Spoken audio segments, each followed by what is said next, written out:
तो ट्रेनिंग शुरू करें?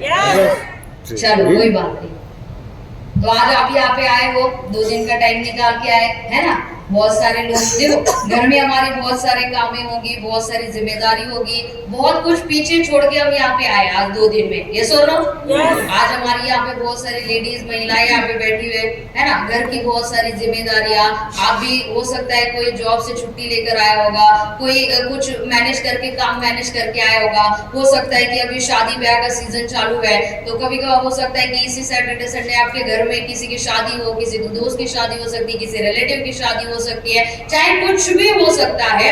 मतलब देखो आपने से बहुत सारे लोग, अभी जब मैं बाहर मैडम से बात कर रही थी तो बहुत सारे मैडम ने किससे बताया मुझे कि लोगों को रात को 10-10, 11-11 बजे तक हमने जाकर समझाया, मगर फिर भी कुछ लोग नहीं आए, और जिनको पहुंचना था वो लोग कितने भी प्रॉब्लम्स आए बावजूद उसके 100% यहाँ पे पहुंच गए। इसका मतलब आप सोचो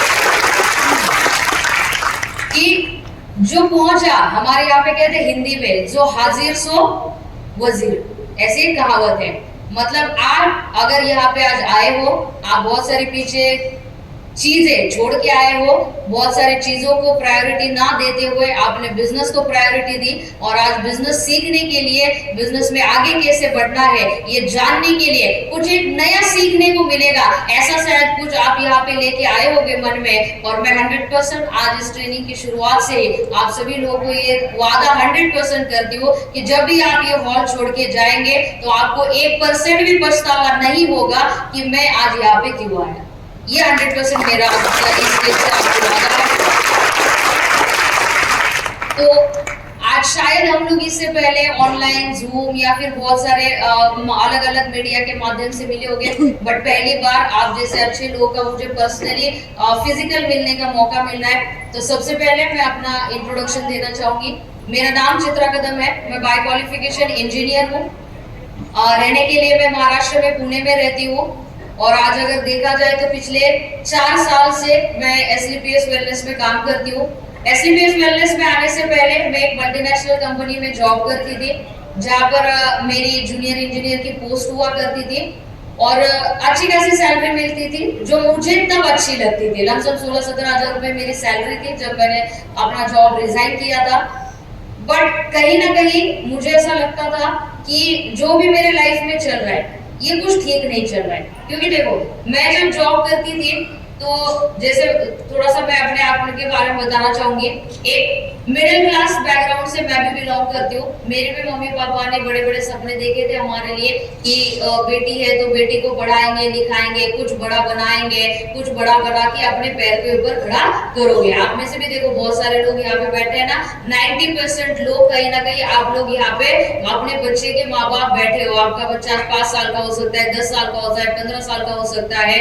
तो कहीं ना कहीं हर माँ बाप को ये लगता है कि हमारा बेटा हमारी बेटी अच्छा पढ़ाई लिखाई करे, अच्छा कहीं तो काम करे, अपने पैरों के ऊपर खड़ा हो जाए। ऐसा नो? क्या मैं कुछ गलत बोल रही हूँ? नहीं। तो मेरे माँ बाप को भी ऐसा लगता था। मेरे माँ बाप ने भी मुझे इंजीनियरिंग तक पढ़ाया, बहुत सारे अपने खुद के सपने उन्होंने साइड में रखे, उनकी जरूरतें साइड में रखी, जो भी कुछ उन्होंने किया वो सिर्फ और सिर्फ मेरे एजुकेशन के लिए किया, ताकि मैं पढ़ाई कर सकूं, मैं कुछ अपने पैरों के ऊपर खड़ी रह सकूं और मेरा एक वजूद बन जाए। ये सोच के कहीं ना कहीं पूरा ये दिया था। लाखों रुपए मेरे घर वालों ने खर्चे कर दिए, साथ ही साथ मैंने अपने जिंदगी के 20 साल, जिंदगी के पूरे 20 साल मैंने वो एक कागज का टुकड़ा हासिल करने में बिताया।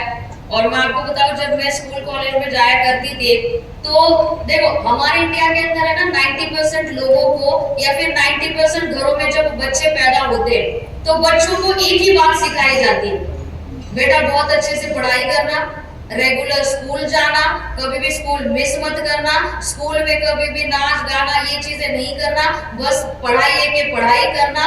कहीं तो अच्छी जगह पे अगर तुमने पढ़ाई की, अच्छी कॉलेज में एडमिशन मिलेगी, अच्छी डिग्री विग्री अगर करोगे तो अच्छी नौकरी मिल जाएगी, और अच्छी नौकरी मिल जाएगी तो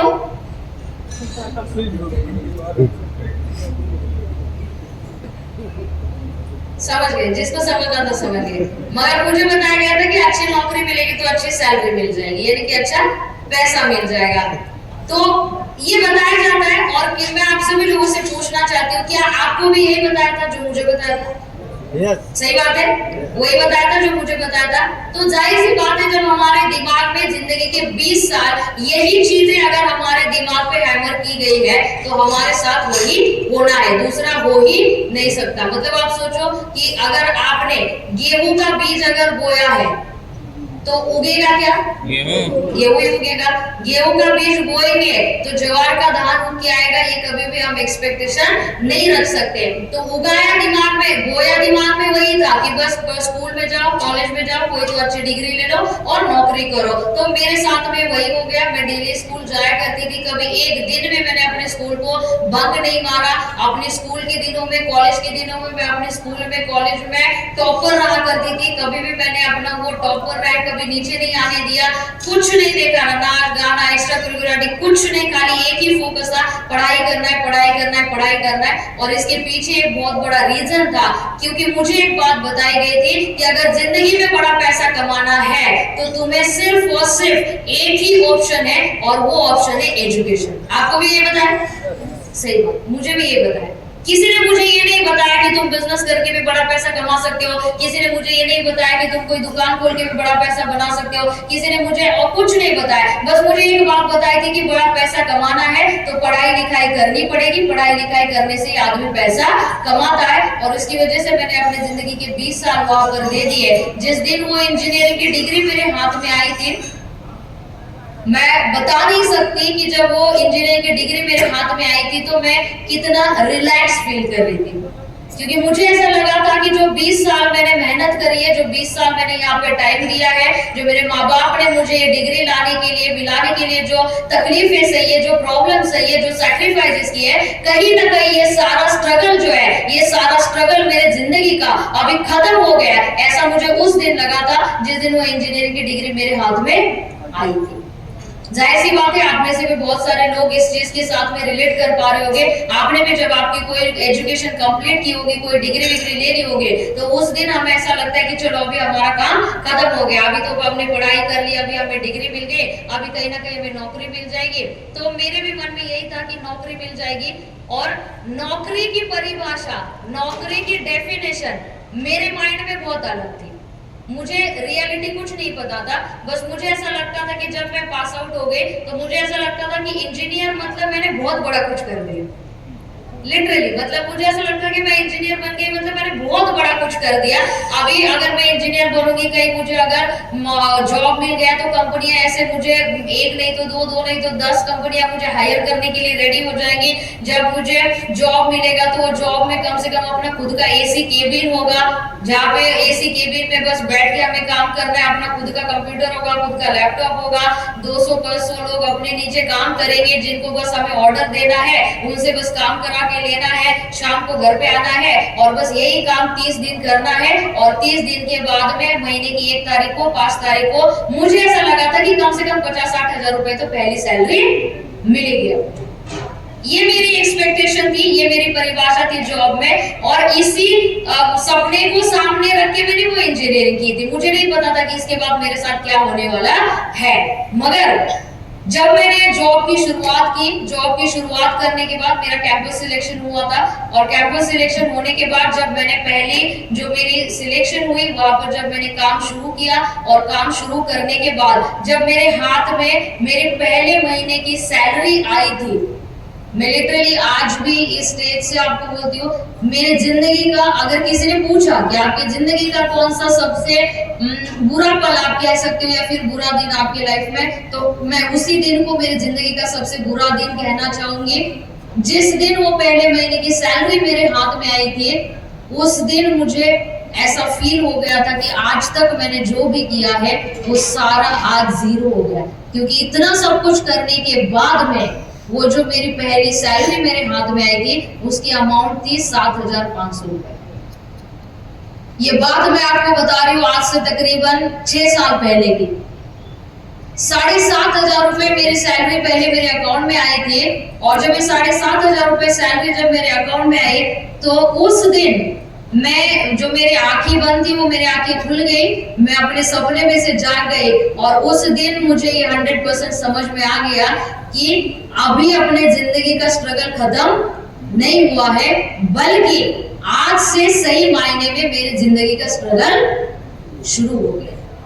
ये मुझे उस दिन समझ में आया, क्योंकि 7,500 रुपए में पुणे जैसे मेट्रो सिटी में अगर एक महीने का अपना खुद का गुजारा करना है तो आप सब लोग भी जानते हो कि इतना पॉसिबल नहीं है। और मुझे ये समझ में आ गया जब पहली सैलरी आई तो, मगर कुछ कर नहीं सकते थे, कुछ ऑप्शन नहीं था, क्योंकि इतना मम्मी पापा एक मिडिल क्लास बैकग्राउंड से बिलोंग करते, बहुत बड़ा कुछ लाखों करोड़ों रुपए की जायदाद घर में नहीं है, और एक भरोसे से एक अरमान लेकर उन्होंने मुझे पढ़ाया था। तो जॉब छोड़ने का मेरे पास में कोई मतलब यही नहीं था, वो मुझे करना ही था, मेरी मजबूरी थी कि मैं इसी जॉब को कंटिन्यू करूं, चाहे सैलरी कम मिल रही है चाहे ज्यादा मिल रही है। तो मेरी मजबूरी में वो जॉब की शुरुआत मैंने रखी। 2 साल तक मैं उस जॉब को लगातार करती रही, और मगर इस 2 साल के अंदर मेरा एक भी ऐसा दिन नहीं जाता था जिस दिन मैं भगवान से ये नहीं मांगती थी कि मैंने ऐसी कौन सी गलत चीज की है, ऐसा कौन सा बुरा काम मैंने किया हुआ है जिसकी वजह से आज जो सपने लेकर, जो सारे अरमान मन में लेकर मैंने इंजीनियरिंग की डिग्री पाने के लिए मैंने इतनी ज्यादा मेहनत की थी, वो मैंने ऐसा कौन सा गलत काम कर दिया कि आज मुझे वो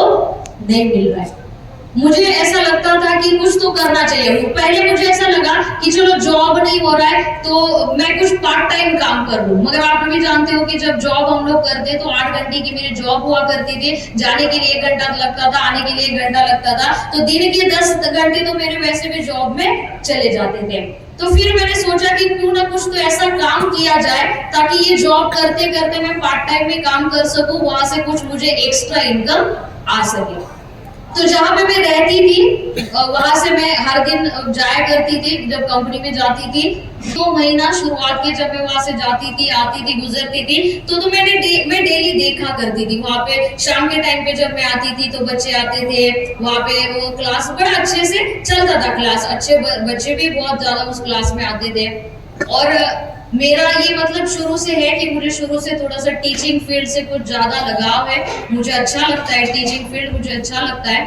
तो मैंने, और कुछ मेरे एकेडमिक्स रिकॉर्ड्स भी अच्छे थे, तो मुझे ऐसा लगा कि कहीं ना कहीं चलो मैं बाकी तो कुछ काम नहीं कर सकती 8 घंटे का ड्यूटी करके, मगर अगर इस कोचिंग क्लास में मुझे अगर शाम का 2 घंटे का अगर पार्ट टाइम जॉब करने का अगर मुझे यहाँ पे अगर अपॉर्चुनिटी मिल गया तो मैं काम करके भी आसानी से 2 घंटा शाम को यहाँ पे आके काम कर सकती हूँ, और यहाँ पे आके काम करूंगी तो 2-4 हजार रुपए मुझे एक्स्ट्रा मिल जाएंगे, जहां से महीने का थोड़ा मेरा खर्चा मैनेज हो जाएगा, कुछ नया मैं उसमें कर पाऊंगी। तो मैंने एक दिन ऐसे ही कंपनी से आते आते मैंने एक दिन उस कोचिंग क्लासेस में गई, उसके जो ओनर थे वो ओनर से मैंने पूछा कि क्या आपके पास में कोई वैकेंसी है, क्या मुझे एक पार्ट टाइम काम की जरूरत है, और अगर आपके क्लासेस में मुझे अगर पढ़ाने का मौका मिल गया बच्चों को तो मैं अच्छा अपना परफॉर्मेंस दूंगी। तो उन्होंने भी थोड़ा शुरुआत में 2-3 दिन थोड़ा सा ये कर दिया, बट बाद में फिर वो एग्री हो गए कि चलो कोई बात नहीं, 2 घंटे आप शाम के आया करो, 2 घंटे का मैं शुरुआत में आपको 2,000 रुपए महीने का दूंगा। कितना 1,000 रुपए? 2 महीने का। आप सभी लोग मेरे साथ हो? पीछे वाले लोग? हाँ, तो थोड़ा सा मैं आपको बताना इसलिए चाहती हूँ क्योंकि जब यहाँ पे आप लोगों ने मुझे देखा होगा, क्योंकि पहली बार हम लोग मिल रहे हैं, तो कहीं आपका ये मिसअंडरस्टैंडिंग ना हो जाए कि जब हमने इस काम की शुरुआत की थी तो अब हम ऐसे थे। बिल्कुल ऐसे नहीं थे, आप जैसे आज हो हम भी वैसे ही थे, बल्कि मुझे तो ऐसा लगता है कि आप में से बहुत सारे लोग ऐसे यहाँ पर बैठे होंगे जो हमसे भी बेटर कंडीशन में अभी है। जब हमने काम शुरुआत किया था मुझे ऐसा लगता है आपसे भी वर्स्ट कंडीशन में हम हो सकते थे। तो इसलिए मैं आपको ये बता रही हूँ, शुरुआत में 5 मिनट आपके 100% ले रही हूँ।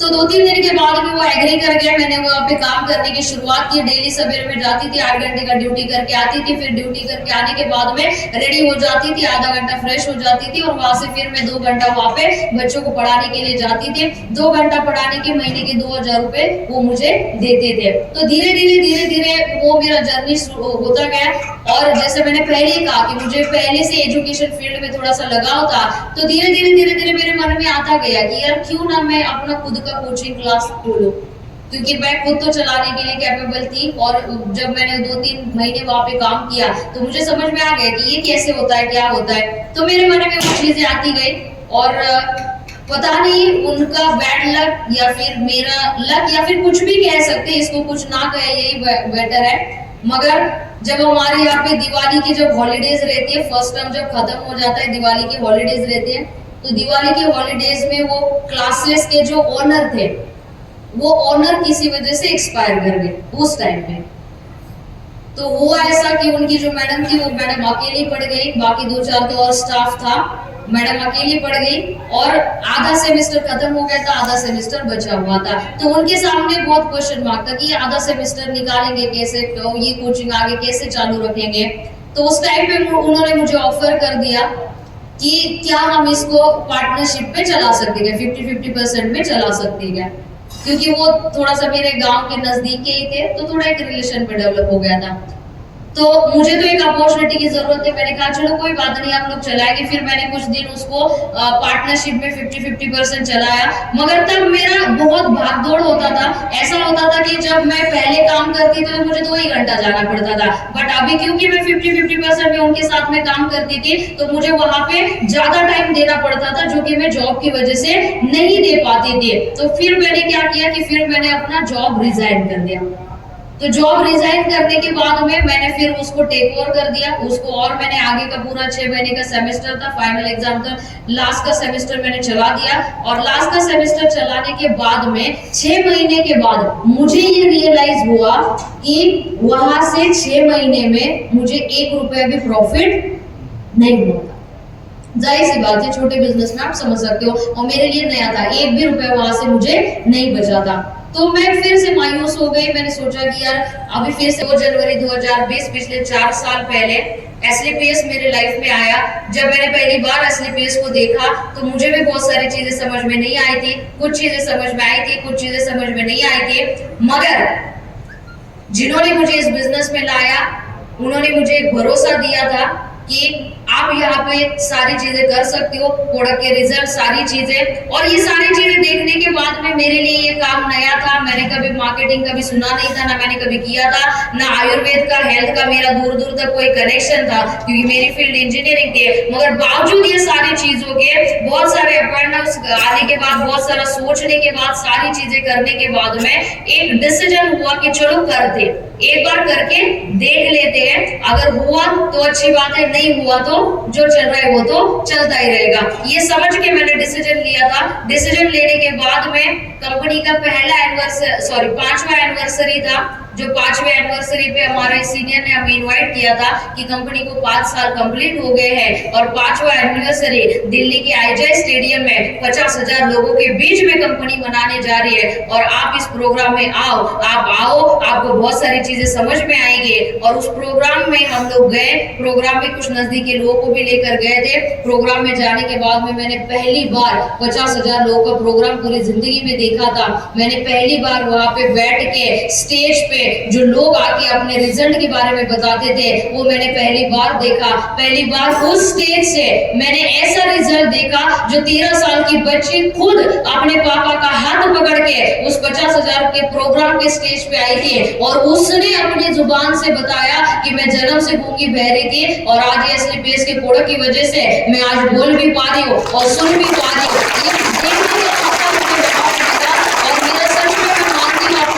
थोड़ा सा मैं भगवान का ब्लेस्ड चाइल्ड मानती हूँ, शायद भगवान की कुछ एक्स्ट्रा कृपा मेरे ऊपर है, मैं ऐसा मानती हूँ। क्योंकि बहुत सारे इंसिडेंट्स ऐसे होते हैं, जब उस प्रोग्राम में गए थे तो मैंने रिजल्ट वैसे अपनी आंखों से देखे, और उसी प्रोग्राम में मैंने महिपाल सर का 1 करोड़ का चेक देखा था। उस दिन महिपाल सर का 1 करोड़ का चेक आया था, और वो सारी चीजें देखने के बाद में फिर मुझे कहीं ना कहीं ऐसा लगा, फिर मेरे अंदर से कुछ चीजें जागे, क्योंकि कुछ तो बड़ा करना है, कुछ तो बड़ा बनना है। ये चीजें मेरे में बहुत पहले से थी, बट क्या करना है मुझे पता नहीं था। और कहते हैं ना कि अगर किसी भी चीज को आप शिद्दत से चाहते हो तो पूरी कायनात उसे आपको मिलाने में लग जाती है। ये हो सकता है हमारे लिए किसी मूवी का डायलॉग हो सकता है, ये हो सकता है हमारे लिए मोटिवेशनल कोट है, मगर ये मेरे लिए सिर्फ किसी मूवी का डायलॉग नहीं है, ये मेरे लिए मेरी अपनी जिंदगी की खुद की कहानी है, कि जिसको मैंने शिद्दत से पूरे भगवान से मांगा था, वो मुझे एसलीपीएस के रूप में मिल गया। और पिछले 4 साल पहले 2 जनवरी 2020 को ये मेरा एसलीपीएस का जर्नी शुरुआत हुआ। जैसे आप सभी लोगों को भी पता है कि जब 2020 में मार्च में लॉकडाउन आ गया था, ये नो। अचानक से हम लोग घर में कैद हो गए, घर से बाहर जाना मुश्किल हो गया, किसी से मिलना मुश्किल हो गया, किसी को बात नहीं कर सकते थे, किसी से मिल नहीं सकते थे। ऐसे दौर में 2-3 महीना, और मैं आप लोगों को बताऊं, हमने जब बिजनेस की शुरुआत की थी पुणे के अंदर, महाराष्ट्र के अंदर, तो हमारे लिए चैलेंजेस और ज्यादा थे, क्योंकि जब हमने काम की शुरुआत की थी तो पुणे में, महाराष्ट्र में कोई भी एसलीपीएस का ए भी नहीं जानता था। बहुत आप गहराई से इस बात को समझना, पूरे पुणे के अंदर आज करोड़ों लोग रहते हैं, महाराष्ट्र में आज करोड़ों लोग रहते हैं, कोई भी एसलीपीएस का ए तक नहीं जानता था। हमने जब पहले कंपनी का नाम सुना था तो मैंने भी पहले बोला था कि ये कौन सी कंपनी, और एसलीपीएस ये नाम याद करने के लिए लोगों को 15-15 दिन, 1-1 महीना लग गया नाम याद करने के लिए। ऐसे डिफिकल्ट हालात है, और ऐसे डिफिकल्ट हालात में जब लोगों के पास जाते थे, इस प्रोडक्ट के बारे में समझाते थे, तो लोग बोलते थे चलो आपके प्रोडक्ट तो बड़े अच्छे हैं, मगर आप बताओ यहाँ पे पुणे में ऐसा कोई आदमी है क्या जिसने आपके प्रोडक्ट यूज किए हैं और उसको प्रोडक्ट का रिजल्ट आया? जाहिर सी बात है हमारे पास दिखाने के लिए कुछ नहीं था। हम उनको दिखाते थे प्रोडक्ट के रिजल्ट, यूपी में इसको देखो सर प्रोडक्ट का रिजल्ट आया, ये पंजाब में आया, ये हरियाणा में आया, ये दिल्ली में आया, ये वहां पे। वो पूछता था यहाँ पे किसी को आया क्या बताओ? हमारे पास दिखाने के लिए नहीं था। जब हम लोगों को प्लान बताते थे तो 73 करोड़। मेरे लिए 4 साल पहले एसलीपीएस का डिसीजन लेना इजी था। किसके लिए इजी है, आपके लिए या मेरे लिए? आपके लिए। जाहिर सी बात है मेरे लिए ज्यादा डिफिकल्ट था, बट फिर भी हमने इस मुश्किल को, हमने कभी प्रॉब्लम्स नहीं माना, हम लोगों को प्रोडक्ट देते गए। देखो एक ही चीज है, मैं आपको बताना चाहूंगी, अगर मैं आज तक यहाँ तक आई हूँ तो मुझे ऐसा लगता है सिर्फ और सिर्फ एक चीज मेरे अंदर थी जिसकी वजह से आज मैं यहाँ तक पहुंच पाई हूँ, और वो चीज जो मेरे अंदर थी वो थी भरोसा और विश्वास। भरोसा रखा था प्रोडक्ट के ऊपर कि चलो हम प्रोडक्ट देंगे तो प्रोडक्ट के रिजल्ट आएंगे। भरोसा रखा था कंपनी के प्लान के ऊपर, लोग पैसे कमा रहे तो हम भी पैसे कमाएंगे। भरोसा था कंपनी के ऊपर, लोग डायमंड बन रहे तो हम भी डायमंड बनेंगे। भरोसा था कंपनी के मैनेजमेंट के ऊपर, अगर लोग यहाँ पे बड़े लीडर बन रहे हम भी बड़े लीडर बन सकते हैं। और ये सारी चीजें करने के बाद में भरोसा था अपने अपलाइन के ऊपर कि अगर ये यहाँ पे काम करे तो हमें 100% आगे लेकर जाएंगे। और सबसे बड़ी जो बात थी, वो सबसे बड़ी बात थी, भरोसा था अपने आप के ऊपर कि मैं ये कर सकती हूँ, ये भरोसा। और इस भरोसा